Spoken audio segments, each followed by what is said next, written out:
ጤና ይስጥልኝ ተመልካቾቻችን፣ እንደምን ውላችሁ አምሽታችኋል? በላይ በቀለ ነኝ። ዋና ዋና ነጥቦቹን በማስቀደም እንጀምራለን። የአሜሪካው መሪ የኢራን የኒኩሌር ፕሮግራም እገዳም 20 ዓመት ቢወሰን እንደሚቀበሉ ተነገረ። የሆርሙዝ ሰርጥን የሚተካ የነዳጅ መተላለፊያም እየተሰራ መሆኑ እፎይታ ፈጥሯል። የብሪክስ ሀገሮች ስብሰባ የጋራ መግለጫ ሳያወጣ መጠናቀቁ ተነገረ። ኢራን የስብሰባውን ውጤት አደናቅፋለች ስትል የተባበሩት አረብ ኤሚሬትስን ከሳለች።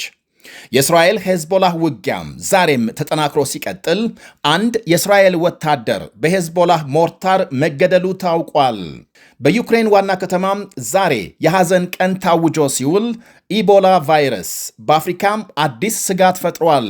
የምስራቅና መካከለኛው አፍሪካ ሀገሮች አስቸኳይ ስብሰባ ተቀምጠዋል። እዚሁ ኢትዮጵያ ውስጥ በርካታ ሰዎች ስለተገደሉበት አስከፊ የተባለ ጥቃት በጥቂቱ እናነሳለን። አብራችሁን እንድትቆዩ ጋብዛለሁ።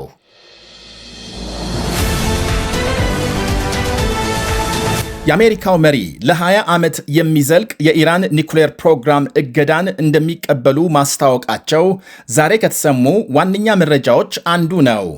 ፕሬዝዳንት ትራምፕ የቻይና ጉብኝታቸውን አጠናቀው ሲመለሱ መንገድ ላይ ለሪፖርተሮች በሰጡት ቃል እውነተኛ ይሁን እንጂ የኢራን የኒኩሌር ፕሮግራም ለ20 ዓመትም ቢሆን እንዲታገድ የሚያደርግ ስምምነት እንደሚቀበሉ ገልጸዋል። ትራምፕ ከዚህ ቀደም የኢራን የኒኩሌር ፕሮግራም እስከ መጨረሻው ካልሆነ በጊዜ ገደብ የሚወሰን የሰላም ሐሳብ እንደማይቀበሉ ደጋግመው መግለጻቸው ይታወሳል።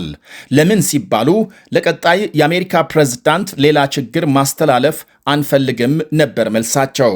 ትራምፕ በቻይና ያካሄዱት ጉብኝት ውጤታማና ትልቅ መግባባት የታየበት እንደነበር ገልጸዋል። ያም ሆኖ መሪዎቹ በቃል ተግባብተው ከደረሱት ውሳኔ በቀር በሰነድ የተደገፈ በይፋ የተስማሙት ውሳኔ የለም ነው የተባለው። በህንድ የተካሄደው የብሪክስ ውጭ ጉዳይ ሚኒስትሮች ስብሰባም ያለምንም የጋራ መግለጫ መጠናቀቁ ተነግሯል።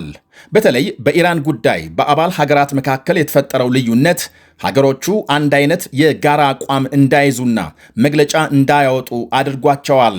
የኢራን ውጭ ጉዳይ ሚኒስትር አባስ አራክቺ የጋራ መግለጫ እንዳይወጣ የተባበሩት አረብ ኤሚሬትስ ተከላክላለች ሲሉ ከሰዋል። በተለይ ኤሚሬትስ ከእስራኤል ጋር ስላላት ግንኙነት የብሪክስ ሀገሮች የጋራ መግለጫ እንዳያወጡ አድርጋለች ብለዋል። ሆኖም ኤሚሬትስ የተከላከለችው መግለጫ ዝርዝር ይዘት ምን እንደሆነ ሚኒስትሩ አልገለጹም።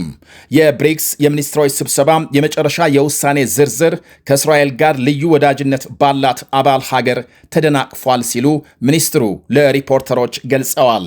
ከዚያች ሀገር ጋር ምንም አይነት ችግር የለብንም፣ በሰሞኑ ጦርነትም ኢላማችን አልነበረችም። በአጋጣሚ የአሜሪካ ጦር ሰፈር በመሬቷ በመገኘቱ ጦር ሰፈሩ ላይ ጥቃት ፈጸምን እንጂ ከሀገሪቱ ጋር ምንም ችግር የለብንም ብለዋል። ያም ሆኖ ኢራን በዱባይ በሕዝብ አገልግሎት ተቋማት ላይ ጥቃት መፈጸሟም በገሃድ የታየውን ሚኒስትሩ መግለጽ አልፈለጉም። ዛሬ ኤሚሬትስ የብሪክስ ስብሰባ ማጠቃለያን የማደናቀፏ ምክንያት አሜሪካና እስራኤል በኢራን ላይ የከፈቱትን ጦርነት ስለምትደግፍ ነው ሲሉም ከሰዋል። ከኤሚሬትስ በኩል የተሰጠ ምላሽ የለም እስካሁን። የብሪክስ ስብሰባ ኢትዮጵያም ከ2 ዓመት በኋላ የሚካሄደውን የዓለም አየር ንብረት ለውጥ ስብሰባ ማዘጋጀቷን ደግፏል። የሆርሙዝ መተላለፊያ በመዘጋቱ ተባብሶ የቀጠለውን የዓለም የነዳጅ ቀውስ ለመታደግ ሀገሮች አማራጭ መፍትሄዎች እያፈላለጉ ናቸው። በሌላ በኩል የተባበሩት አረብ ኤሚሬትስ ለምሳሌ አዳዲስ የነዳጅ ማስተላለፊያ መስመሮች ግንባታ እያፋጠነች ሲሆን ሳውዲ አረቢያም ተመሳሳይ አማራጮች እየወሰደች ነው ይባላል። ኤሚሬትስ የምትገነባው አዳዲስ መስመር የሆርሙዝ ሰርጥን ማለፍ የሚችል በሚቀጥለው የፈረንጆች ዓመት ወደ ውጭ የምትልከውን ነዳጅ በእጥፍ ለማሳደግ እንደሚረዳት ዘገቦች አመልክተዋል። አቡዳቢ ከሚገኙ ነዳጅ ማውጫዎች የሚነሱት አዳዲስ መስመሮች አደገኛውን የሆርሙዝ ሰርጥ ወደ ጎን በመተው ከአልፋጃራህ ወደብ ይገናኛሉ። የአሜሪካ ባለሥልጣናትም የሆርሙዝ መተላለፊያ አስፈላጊነት እየቀነሰ እንደሚሄድ ገልጸዋል። በሳውዲና ኤምሬትስ እንዲሁም በሌሎች ሀገሮች በኩል የነዳጅ መተላለፊያ ቧንቧዎች እየተገነቡና ሀገሮች በአዳዲስ መስመሮች መጠቀም ሲጀምሩ ችግሮች መቃለላቸው አይቀርም ብለዋል። የእስራኤል ሄዝቦላህ ውጊያ ዛሬም ቀጥሎ ሲውል የእስራኤል ጦር በደቡባዊ ሊባኖስ በሄዝቦላህ ይዞታዎች ላይ መጠነ ሰፊ ጥቃት መፈጸሙን ሲያስታውቅ ሄዝቦላህ በበኩሉ በእስራኤል ጦር ላይ የሞርታር ጥቃት ማድረሱ ተነግሯል። ሄዝቦላህ ትላንት ሌሊቱን በደቡብ ሊባኖስ በፈጸመው ጥቃት አንድ የእስራኤል ወታደር መገደሉ ታውቋል። የእስራኤል ጦር ባወጣው መግለጫ ኔጌቭ ዳጋን የተባለ የ20 ዓመት ወጣት ወታደር በሄዝቦላህ የሞርታር ጥይት ተመቶ መገደሉን አረጋግጧል። በመጋቢት መጀመሪያም ሄዝቦላህ ለኢራን በመደገፍ በእስራኤል ላይ ጥቃት መፈጸም ከጀመረ ወዲህ የተገደሉ የእስራኤል ወታደሮችን ቁጥር 19 አድርሶታል። ከወታደሩ ሌላ የመከላከያ ሚኒስቴር ሲቪል ኢንጂነር መገደሉንም የእስራኤል ጦር ጨምሮ ገልጧል። በእስራኤልና ሊባኖስ መካከል ሌላ ዙር የሰላም ንግግር በዋሽንግተን ዲሲ እየተካሄደ ነው። በሌላ በኩል ይህ በእንዲህ እንዳለ የጀርመን ቻንስለር ፍሬድሪክ ሜርዝ ኢራን ወደ ድርድር ጠረጴዛ እንድትመለስ ጠይቀዋል። የጀርመኑ መሪ ከፕሬዝዳንት ትራምፕ ጋር በስልክ ከተነጋገሩ በኋላ ባሰራጩት መልእክት ኢራን ወደ ድርድር ጠረጴዛ ልትመጣ የግድ ነው፣ የኒኩሌር መሳሪያ እንድትገነባ ሊፈቀድላት አይገባምም ብለዋል። እንዲሁም ኢራን የሆርሙዝ መተላለፊያን እንድትከፍት አሳስበዋል። የጀርመኑ መሪ ፍሬድሪክ ሜርዝ ፕሬዝዳንት ትራምፕም ኢራንን በተመለከተ ትዕግስታቸው እያለቀ መሆኑን ትላንት ለአንድ የሀገራቸው ቴሌቪዥን በሰጡት ቃል መግለጻቸው ይታወሳል። ከኢራን ጋር ስምምነት ለመድረስ የኒውክሌር መሳሪያ ፕሮግራሟን የግድ ማስወገድ እንደሚገባ አሜሪካና እስራኤል በተደጋጋሚ ሲገልጹ ቆይተዋል። ወደ ሌላ መረጃ ስናልፍ ሩሲያና ዩክሬን ከ200 በላይ የእስረኞች ልውውጥ ማድረጋቸው ተነግሯል። ዛሬ አብዛኞቹ የዩክሬን እስረኞች ከጦርነቱ በኋላ የተያዙ ናቸው ብለዋል የዩክሬን ፕሬዝዳንት ቭላዲሚር ዜሌንስኪ። የእስረኞች ልውውጥ በዩክሬን ዋና ከተማ ኪቭ በሩሲያ ጥቃት 24 ሰዎች መገደላቸውን ተከትሎ የተፈጸመ ነው።